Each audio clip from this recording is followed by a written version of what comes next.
Former prisoner and inmate.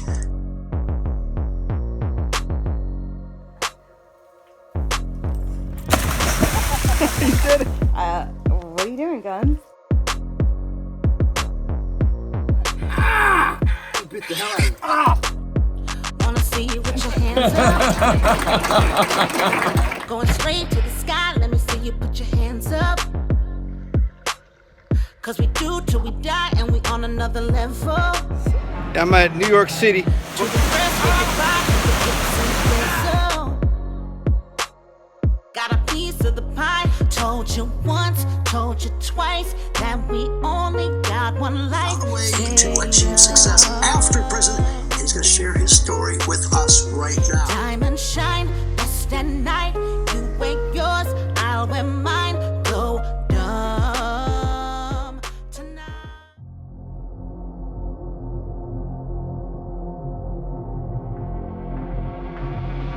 Yeah, I could exactly. So anyway, out there, I'm in Mendocino County. I'm looking. Which, like, by the way, everybody is famous for growing weed. Mendocino. It's in the Triangle. It's one of the counties in the Triangle. That's where a corner of the Triangle is Mendocino. Yeah. And the Emerald Triangle, where all the supposed to be the best weeds grown in the U.S., but it's just grown there because nobody fucking lives there, and they let you. It's not the best place to grow weed in the U.S. It's dangerous as hell now. The Mexicans will be cut your freaking head off if you don't pay them. Not really, man. Really? What's it like? Tell me. I don't the know. cartel. If anything, what they're doing is they're dropping them off in the woods, and they're like, "You better finish it off, or you're done." Yeah, that's about the sketchy shit that's happening out there as far as Mexicans and growing goes. So what happened? What'd you get going out there? I got going. Me and this guy. I'm not gonna name his name, that motherfucker. But anyway, me and this dude go, and I met him in Mendo. A friend that I met through her says, "Hey man, you want to work?" I'm like, "Fuck yeah!" Like, this girl's mom's going through. Whatever the fuck, dude.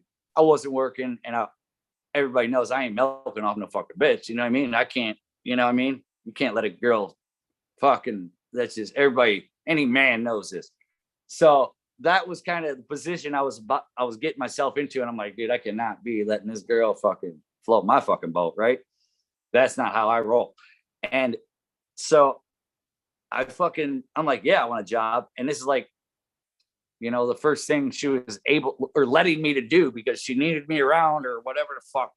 That's a whole nother fucking story. By the way, people, Wetzel hasn't worked an honest day in his life, probably. I'm just saying, not honest, but I'm saying weed. He's been selling weed or drugs in his entire life. Everything I own is from fucking weed. Yeah, his whole life. So in my regard, like back in the day, these are the guys that I kind of hung around with, guys that were just career criminals. They never were going to be a professional, open business, this is it. They pick something like this and go. And that was his thing, and it's always been his thing. I changed. He's legit now too. So am I. But until you change, it's becoming legit. Yeah.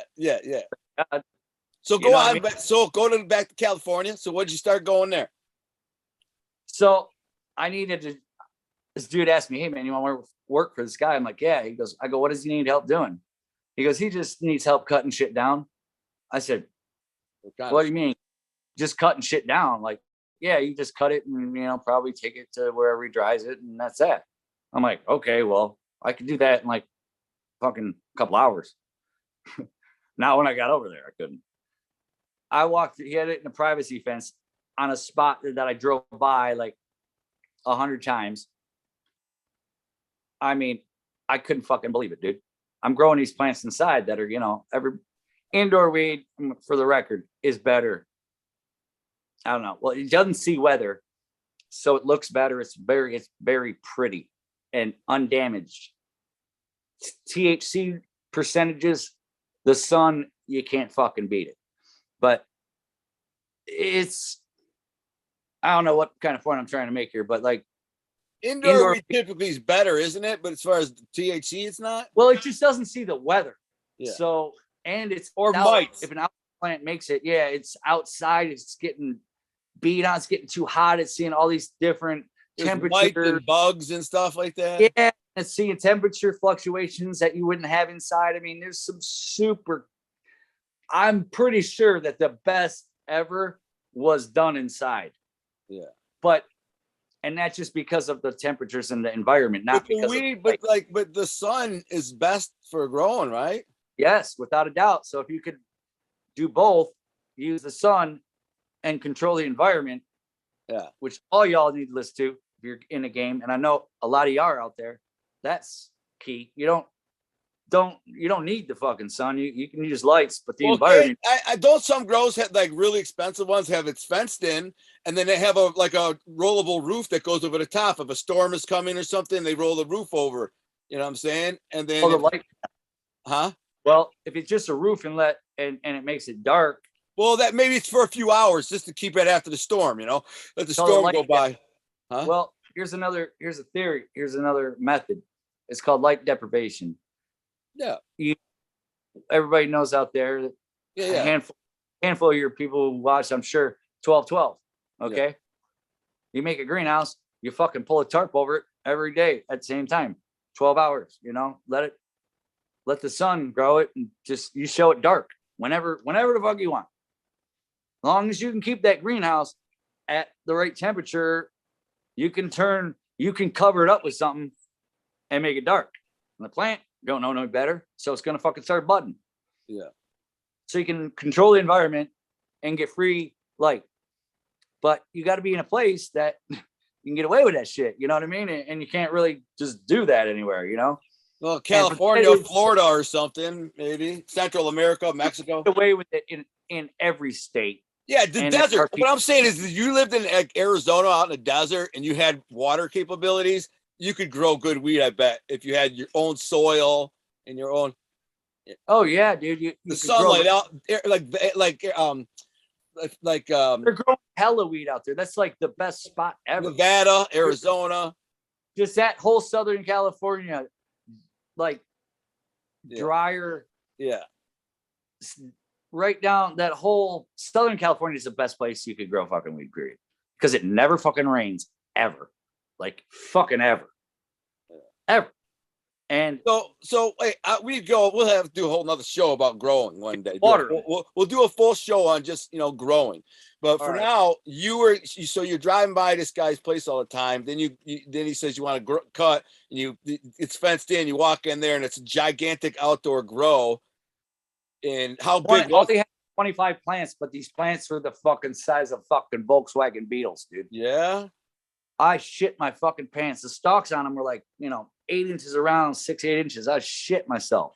I was like, oh, how big it's so big? God, I didn't think it was possible.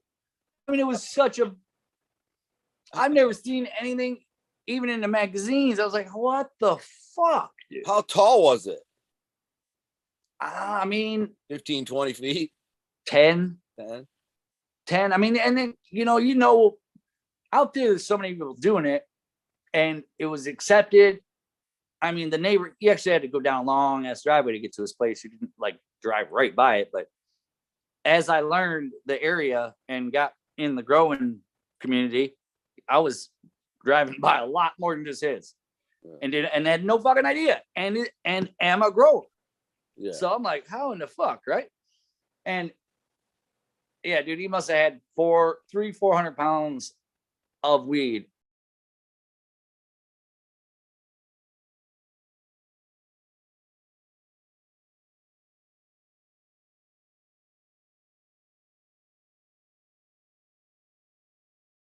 On 25 plants. Like everyone was 5 pounds, 6. Crazy. Dude, how did he do that? Every fucking one. How did he do that? We'll get into that, but that's a whole nother thing. And I'll tell you all how to do it out there, because when I was out there, I was like, boy, if we were in Michigan, and now y'all can do it. Well, some of them outdoor Cali boys are going to come out there and show y'all what time it is. They're already doing it. There's Cali guys here. I mean, they end up looking like just circular plants, a big bush. Yeah, I know, Scotty Reyes. Now I toured his operation, $45 million a year operation. That's Huh? right? That's indoors, right? He has outdoor too, indoor, but yeah, it's mostly indoor. But anyways, he harvests his plants when they're just like, you know, just high. As soon as he like triggers on the bud when they're only like 3 feet high. He said the yield is like it's better to grow and harvest auto flowers. Then he was doing some auto flowers. Yeah, Yeah, just like which and he's are- harvesting every 6 weeks. You know, grabbing an ounce off of every plant or 2 plant ounces. outside, just right in the middle of the field. He's not putting nothing. No, this is indoor. He had stacks. Yeah. Racks All it of- is math. However much money you want to make, that's how many square feet you need. That's how many lights you need. You just start fucking adding up. Yeah, it's like, like, but he harvested his stuff like every 6 weeks. These little tiny plants. Then he would take the plants and basically throw them out. He'd use the extract from the stalks and stuff, trim, and he planted. He already had the clones. So as soon as they pulled plants out, they put new clones in. Every 6 weeks, they harvest the clones in. And then so I always thought, wouldn't it have been smarter if they grew the giant bush like you're talking about? No. nope. By the way, he's won the Cannabis Cup. He's won second place in the High Times thing. This guy's really, yeah. The name of his brand is Cannabis. So if you're well, the only reason why he's growing big bushes is because Michigan's fucking got their head up their ass with the law. In Oakland, I had a warehouse for a second, and I was reading the rules, and you know, it's out there. You either fuck the rules, you know. You're not getting in trouble because there's just so many people doing it. If the cops are at your place, you fucked up. Yeah, you brought them in. Well, you're supposed to have your outdoor grow covered, but that's bullshit because Scotty Reyes, you can't. Since he bribed the since he basically bribed the frickin', he owns everybody in this little town. It's called I can't think of it. He turned it into weed boom town. Population was like 400. When he was done, it was 700. He built a police station. He built all this money went. Dude, they had 45 acres of outdoor grows there. He owned one of them. 1 acre was his. He told me he could get me an acre there with the license and everything for $700,000. I said, how much can I make? He's like, if everything goes well, $1 million a year. Where's he at? It's a little town. In what state? Michigan. Okay. You could, dude. Those numbers are not. I said I don't have $750,000, but if I did, it's the market. You know what I mean? It's the market that. Well, then so listen, what happens to him? His whole outdoor grow operation crashed. He told me, he calls me a few months ago. He wanted a kratom supplier because for his wife. I take kratom for my headaches, and anyways, he said he had to let his outdoor grow go, all of them, because some California or Canada maybe guys flooded the market, drove the prices way down, and now we can't make any profit from the outdoor grows. So he's like, I'm just doing my extracts or processing or whatever. He's got $1 million processing operation with this big like stainless steel flux capacitor thing was got on it, and it's like it's like a bomb-proof building in case it blows up, and it's got he's got a lab. Bro, it's crazy. I got a video of it. I'll send you the link. If you go on that YouTube, if you go to my YouTube and just search my name, search touring $45 million weed operation, it should pop up, and it's like a 30-minute video of me going through this guy's thing. But so anyways, so what did you do now? What happened out there with you? So I saw this stuff with this, I was like, holy shit. And we got to a certain point in me cutting it down, and he's like, I'll let you keep the rest. I'll sell you the rest for $1,500. I was like, sold. Yeah. It was fucking 40 pounds left. 30. You're kidding me. Right? But I had to cut it off the tree, and he goes, I'll let you use my fucking shed to fucking dry it.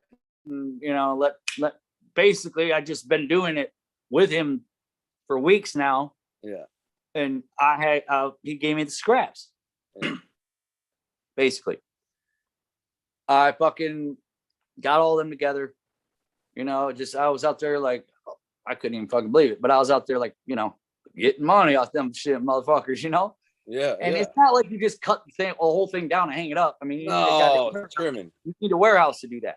Yeah. So you got to break it down. And that's basically what I did. And I fucking tubbed it all up and had, you know, came up a little bit, I guess you'd say.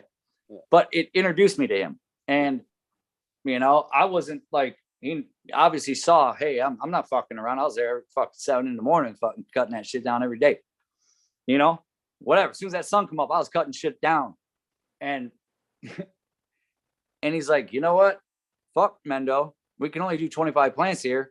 Let's move to this other county where we could do 100. 4 hours away, but let's do that. And I'm like, I ain't got no money, but fucking let's go. You know, I mean, whatever. I mean, you know. Yeah, if you're seeding it. Yeah, exactly. Like, I can't afford to buy a fucking, you know what I mean? I can't afford to build a fucking grow operation. I'm working for you. Yeah. You know, what the fuck you thinking? And so we end up go out there and we find a property, and he told me, he goes, I'll give you $100,000 a year to help me. Meaning, like, I live on a property in a camper and I water the motherfuckers every day. I'm holding the fort down. That's a good gig. Hell yeah, it's a good gig. You know, I mean, it's hell on earth. I mean, fucking hell. Why? Like, it's so hot. And you could have made it not hell if you built it correctly, but whatever. He's the boss. We were doing a lot of shit I didn't agree on, but that's a whole nother fucking episode. But so I'm watering, and I'm holding this fort down like crazy all fucking summer. Like, okay, I'm getting $100,000. And in the process, as we bought that land, we found a for sale sign literally in the fucking bushes at the end of the fucking street, pulled it out of the fucking bushes, called the fucking number. And he's like, how the fuck you find that property? We're like, found a sign in the bushes. Still for sale. We picked it up for like fucking nothing, dude. Like 46 grand or 26 grand or something for 40 acres. It was undeveloped. Yeah. But it was a mountain, basically a whole fucking mountain. Yeah. And there was a road that kind of went up it, but it was totally overgrown. We had to have, bulldozers fucking clear it and everything. So literally this, like, he spent like 200 grand on his property across the street and like 20 on this one. I'm like, all right, well, this is what's up. That's my property. That's what's up. Or we put it in my fucking name. That's how much it was my property. Yeah. You know, we had big fucking plans. 25 grand was fucking beans for you know, the operation we were about to pull off or try and do. Yeah. And, you know, try to you know, so I'm in the bank. I'm like, fuck, I got 40 acres in Cali. I'm fucking rolling now, boy. This is the shit. And I'm talking about where I put my house, and this is gonna be the shit. And it was, you know, a pretty cool fucking mindset to be in, you know, that, damn, that worked out pretty fucking good. And it was hard work, dude. I mean, he hired a fucking bulldozer. Dude, we had that motherfucker there for a week, knocking down, telling him where to go, knocking down shit, clearing out fucking roads, everything. Yeah. Well, just clearing out areas where we wanted to grow it. Yeah. Nothing but wood still. Yeah. Like, fuck it. Knocking down shit. I mean, in Mendocino, if you tried to fucking you need a permit to cut a fucking tree down there. Why can't you? Oh, I know. The tree huggers in Cali are a joke. But why did you call a logging company and just say, come cut all these logs down, give me some money? Dude, because we needed it flat. We needed it accessible. You couldn't do it. I mean, we're pushing down fucking trees with the D6. Yeah, but now you got to do something with the tree, though. We pushed them all fucking to the edge for a deer fence. Yeah.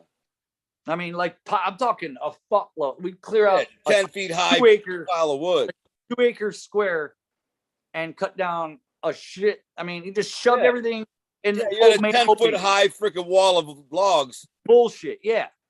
So that's all we needed. We didn't, you know. Yeah. You know, we're not trying to fucking build a house here. We're trying to grow some weeds. So just get this flat for us. Yeah. You know. So that's what happened. That's what happened. We did that to 3 separate areas. Put plants while we're taking care of plants in the process. Yeah. Oh my God. It was the hardest thing I've ever ever done. That's a lot of work. 300 we ended up doing because somehow, you know, you had to go across the street to get to the other side of his property. So he thought that was a different property in his head somehow. So we were going to put 100 more there, and we did. So we had 300 fucking plants in mostly 200-gallon pots, a handful that were in 300-gallon pots. To give you an idea, a 300-gallon pot takes 2 yards of dirt to fill. And 2 yards of dirt is... That's a lot of freaking dirt, man. It's a good bit of dirt, not a yard like your yard full, but a yard of measurement, like cement or whatever. Yeah, I know what it is, bro. That's a lot of dirt. You must have had trucks coming and going for freaking a week. 11 transfer truck truck with the trailer. 11 times come. Yeah. And then you got to shovel them all into those with a bobcat, with a fucking bobcat. And then, you know, we had a posse, like the neighbor was going, the other neighbor's going, you know, so we all helped each other out. It was a great thing, really. Yeah. Help, you know, and we all learned from each other and said, dude, what are you doing? You know, kind of trying to, at least. You know, we tried our best. Yeah. But it was a grower brotherhood, you know what I mean? Out there. So we're driving bobcats and filling up pots, and that's how we just did it out there. Everybody had to do it that way. And yeah, if you're building one for your first year, I mean, not everybody gets bobcats worth of fucking shit going on, but he went all in. Right. Okay. So what was the end result? So you got this going. You got 300 grow. Did you get a chance to grow them? I didn't let one of them even get dry. I know irrigation. I've done hydro. I know how to fucking get plants wet without being there. Yeah. So I'm like, dude, this is fucking nuts. We need to get this and this and this. And I won't have to do jack shit, but make sure other shit's good, which will even be better. Right? Irrigated the garden. Now everybody else is onto it. So I irrigate the whole goddamn mountain. You know, everybody's got a drip system or a fucking irrigation system or stuff. And we're about 3 weeks out. And we got fucking beautiful, fucking bad motherfuckers. I mean, I got pictures. I'll send these pictures. Yeah, send me the pictures. I'll put them in here. I got my dog just sitting there, this big ass fucking pit bull, just looking in the sun. You can see the beam of sun just waking up these plants, and they're fucking 8 foot tall with fucking thighs coming off the motherfuckers, man. Like banging it, dude, like fucking killing shit. And not that it was all like perfectly in lines and nothing, but man, it was fucking shit ton out there, right? Yeah. It was just tons of fuck. It was who fucking know? You couldn't even count, dude. But I know we had 3 weeks to go. They weren't even fucking done yet. They were fucking bam all day. And we had about 3 weeks to go. They're just starting to. They weren't. I mean, you couldn't do nothing with them. Forest fire starts about 5-6 miles away, and we all know the end of the story now. Since I spilled the beans there, but yeah, me and my boys sat and watched this tiny little smoke signal get a little bigger, and a little bigger, and a little bigger, and we're like, man, fucking, you know what? You couldn't sit there with a hose or something and try and stop it, dude, bro. Actually, since then, that same mountain caught on fire, and somebody died trying to do that. That's how quick and hot that fire. Yeah, well, what people don't realize, even if it's not a windy day, what happens is when the fire starts, the heat from the fire causes a thermal, which causes it to like almost like blow on itself. So now it's going. Even if there's no wind, it's just blasting up the mountain. Dude, when I was looking at the fire, I mean, dude, the fire. I watched this fire for 4 fucking days. The first day, we didn't see no planes or anything. Second day, and my property's like on top of this fucking mountain, and I could I've seen fucking the top of helicopters, you know. Rock and hit the fucking thing. And so I'm like, you know, me and my boy, like, you know, he was running that garden, and we were just like, what the fuck, man? There's no way, you know what I mean? We're like, there's no way that little fucking thing, like, to get to where that little smoke signal was, you'd have to go to the next across the river. I mean, fucking far. So for us to realistically think that it's gonna end our shit wasn't gonna, we were like, no fucking way. Sure enough, 3 fucking days later, I'm on the top of my mountain, goes down to a fucking river, and then comes up to the other mountain, starting to it. I mean, of course, the smoke got bigger, and the second day, actually, as the fire really grew in size, and this is before California burnt down, before every summer, California, the whole fucking state caught on fire. Like it was before we used to hear about California burning every fucking day, and like literally, like I know that because I was there for a while, and nothing was burned ever. I didn't see nowhere that had a fire come through. Maybe one or two little tiny areas, but like nothing. And that was the first, like, I don't want to say the first big fire there, but that year it was, I guess. I mean, they had everybody come. We had fucking firefighters from Santa Barbara there, and we're in the middle. We're almost at Lake Tahoe, and dude, they must have brought in 100 fucking planes with that red shit. And they just like they're showing on TV, put that there's only 4 of those big fucking DC-9s that hold that shit. There's 4. And I'm standing on top of my fucking mountain. And I'm looking at the fucker's landing gear. Like, not really, but dude, that's when it fucking hit me. I mean, these little planes, these whatever the fuck it is, we're just watching and they're at the, you know, it wasn't no big deal. But when that fucking jet came over that fucking thing and fucking banked that fuck, I was like, holy fuck, dude, this is real time shit. That blew my fucking mind, dude. Me and my boy were like, holy shit, that just happened, dude. And this motherfucker, dude, that was amazing watching that happen. It was front fucking row, dude. And, you know, oh my God. And I'm on the top of this mountain, right? And so the fire's coming. The firefighters got to get up there. And here's the thing. Let me rewind a little bit. So they're fucking dumping all this shit on the fire like crazy. And we're watching it get small. We're like, they got that shit. We're good. We're good. And this is like 3 days into it. And it's big or whatever. 2 days into it. It blew up fast. You know, it didn't take long. And they were blowing it down with this fucking planes. And then they just stopped it, like, I don't know, right at dusk or like right as it was getting dark in the evening. And we're like, fuck, I wonder what, I guess they can't fucking fill them up, you know, fill the planes up at night or something. I don't know why aren't there no more fucking planes, right? Because I mean, they were just like fucking an airport taking off and landed, like on every fucking, you could set your watch to it. Yeah. And they just stopped. I'm like, what the fuck? Well, I guess they'll let it burn all night and come back tomorrow. You know, it wasn't making much sense, right? But we were like, hell, maybe that's just how it is. They can't film at night. That's the only thing we could think of. And it was hard and it took a long time to find out. But the reason why the planes stopped coming is because there was a river and the organic red shit, I don't know how organic, but whatever that's supposed to like not be harmful. Yeah. Or be dumping it every fucking where would kill some fish.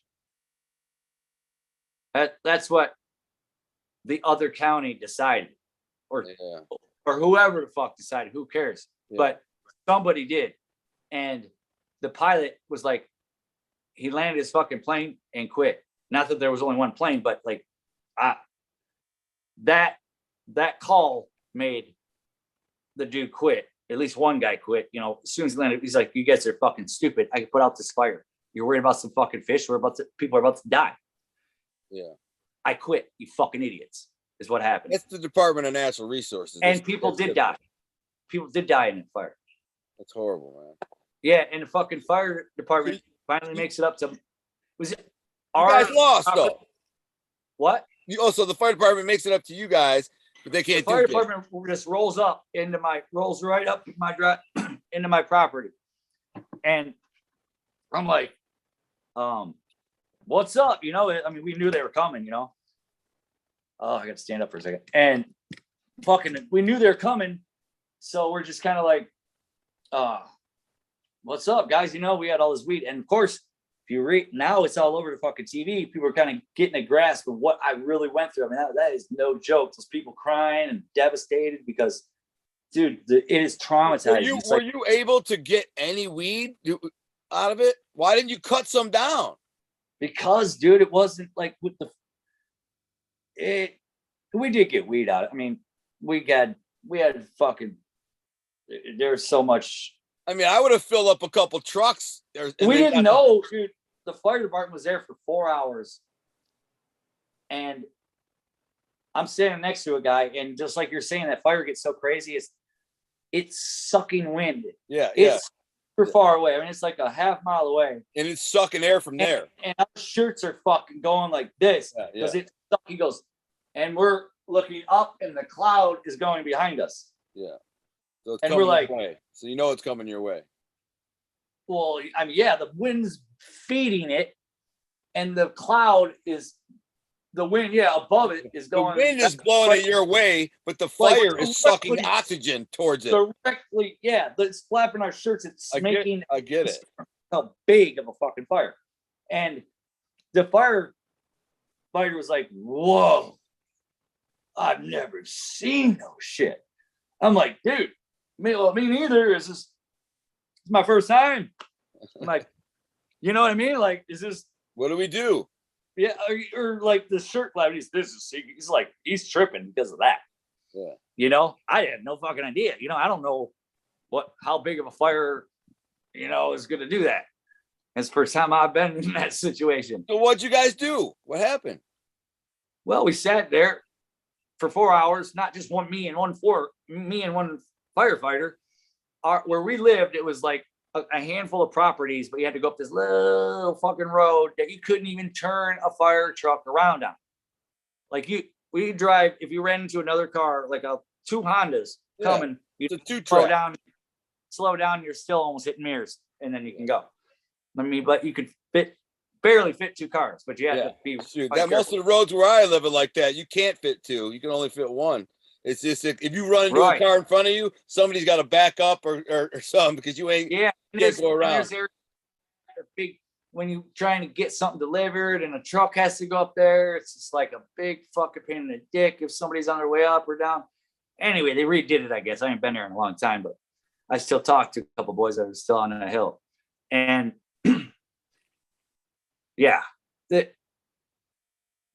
the prisoners come. That's what I was getting at. Like you guys are seeing on TV now, 40% of the firefighters out there are prisoners. Like a big percent are prisoners, state prisoners. So they roll up on our fucking little plateau. Yeah, I know what you're talking about. Oh, they have the prisoners are doing the work. Yeah, and so they roll up with the school buses full of them, and we're the only place where they can even park and stop and talk. So, and the old man that sold all the property to us, he's like 90, owns all the fucking land over there. And so, and they know him because he's fucking 90 and he used to work for the city. And,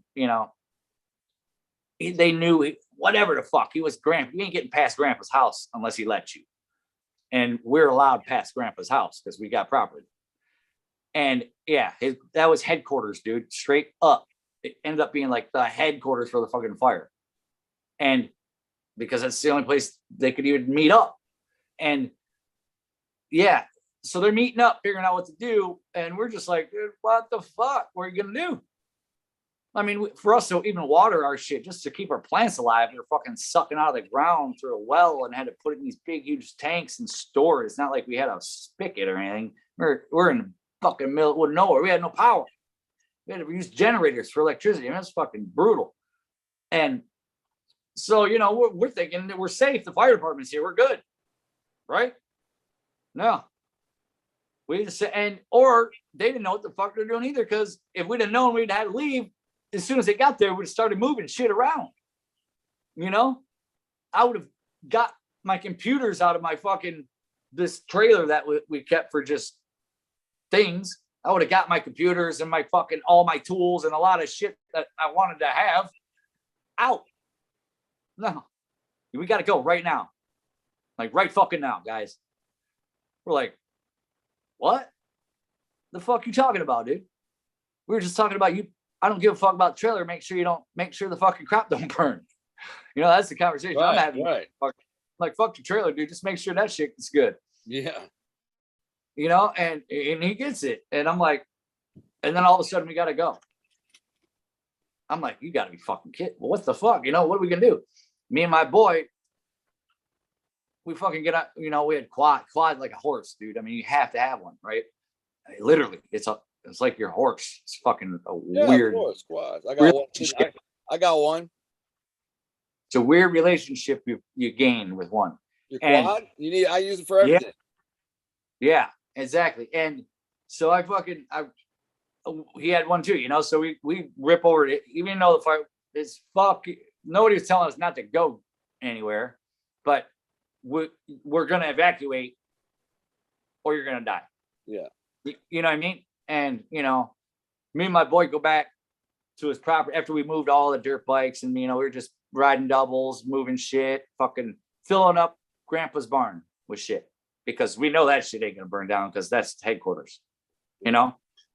So we're moving anything we get our hands, generators, anything that we can just kind of get that we need and move like as quick as we could. And we're trying to do that. And like, they're trying to push us out the door as we're doing it. And me and him are on his property, roll up fatty. And it was kind of like a come to realization moment for us. We're smoking one, and everybody's blowing our phones up, and we're just like not even answering. We're just smoking and talking to each other, going like, dude, is this really happening to us? Is this gonna go? This is gonna happen, dude. And he is on a plateau, kind of, you can look down and throw a rock at the helicopter too, kind of thing. And we couldn't really see, but the fire came around us, kind of like, I'd have to like draw it out on a piece of paper or something, but like everybody's blowing us up saying, "Are you guys need to get the fuck out of there, dude," right? And we had this little shortcut to get through each other's property. We didn't have to go on the road and then go up his driveway or nothing. We just fucking busted through a little spot we left open. Yeah. And that's how we got to his property, and that's how we got out of his property. Did you get weed? We felt no danger. Me and him, we had no danger. We were like, yeah, you could always get away. If you got the quad, you could get away. Yeah, but we could get surrounded. Yeah, how big it was. If you're inside that circle, that's it. You're done. So listen, did you grab some weed? No. None? No. Why though? You had buds on there the size of your forearm. We had tons of like dried weed from the year prior. Didn't matter. Yeah. You know? So I mean, we did just because we wanted to taste our work, you know what I mean? But we grabbed a couple fucking. But dude, I ended up throwing fucking big old fucking fat ones out of the fucking where I knew the prisoners were gonna be. Foo. Dude, those guys grabbed that shit up, was like, hell yeah, dog. Dude, that shit was glowing, I'm sure. Yeah. And listen, man, I gotta go, but we gotta do this again. Like, I got a bunch of I got like 10 questions I want to ask you. I wanted we'll do it again. Like, one of the things is you told me about how some dudes came up there and put everybody in freaking like put bags over their head and cut down everybody's weed. And I kind of want to know what's going on now in the weed game. They didn't cut it down. It was cut down. They let you do that. Then they come and put yeah. So they make you cut it down. Then they put a thing up here. And then I want to talk about, like, did you have any encounters with any bad guys, robbery guys, stuff like that? Because I know, like I said, if somebody would have told me 20 years ago, if somebody said, "Yo, Al, I got a guy, they're growing freaking 20 acres of freaking weed out there in California. It's just two dudes sitting there." I mean, like, I would have. I would have went, bro. I would have jumped on. I thought more people would, dude. It's just the process. Yeah, but you remember how in the beginning of this show you said I'm very determined hustler.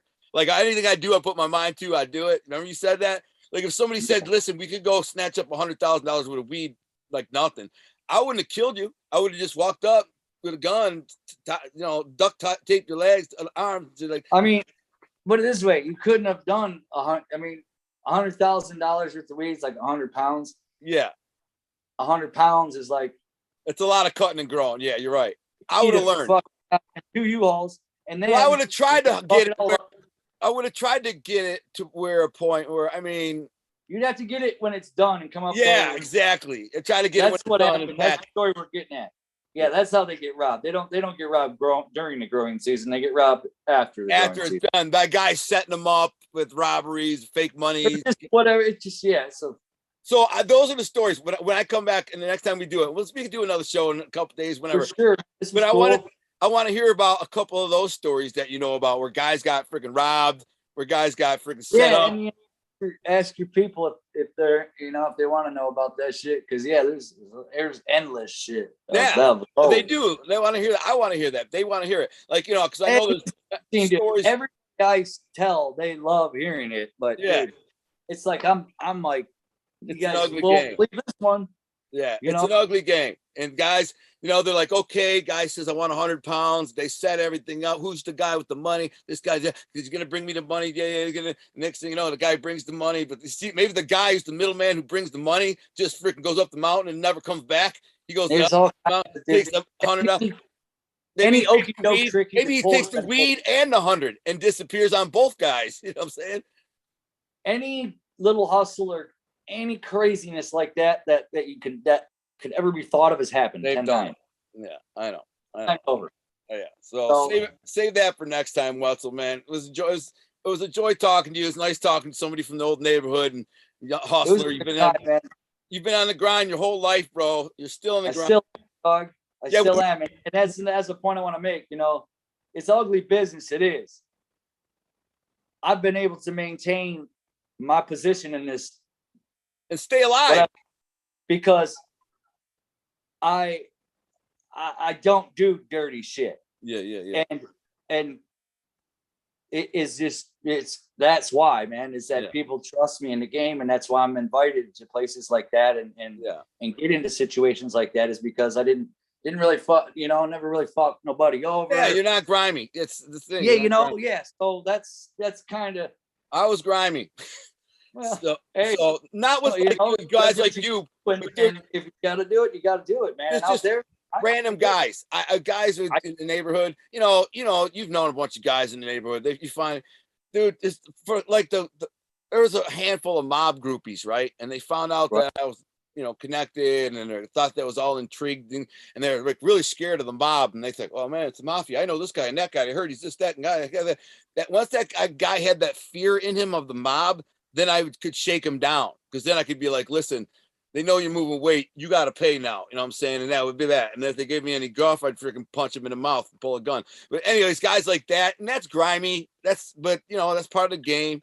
But I would have done it to a friend. I know what boat you're in at that point, dude. And anybody that had an offering to go make any kind of money like that would just about fucking kill someone, let alone just beat their ass. Yeah, right.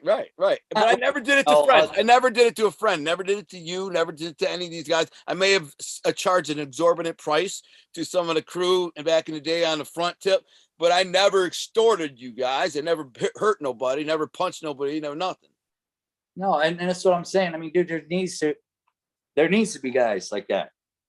Yeah. For me. Yeah. To help me out. When that ass, you know what I mean? That's muscle. Yeah. So it's just another area of the business. It's it. You got to have some muscle. So it's it. You got to. All right, man.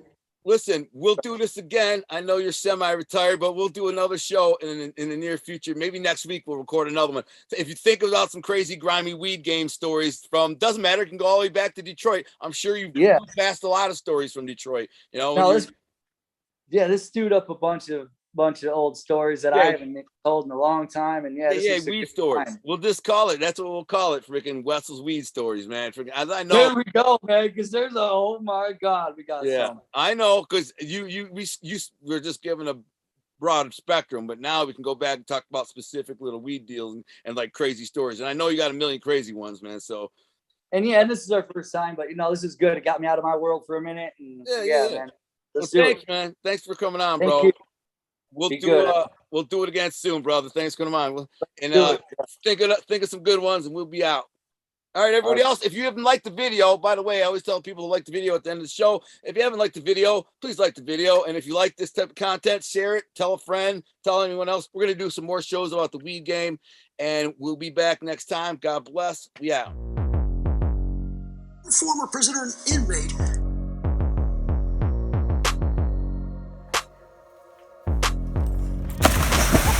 You did it. What are you doing, Guns? Bit the hell out of him. hands up. Going straight to the sky, let me see you put your hands up. Cause we do till we die and we on another level. I'm at New York City. To the first rock, got a piece of the pie. Told you once, told you twice that we only got one life. On the way to achieve success after prison, and he's going to share his story with us right now. Time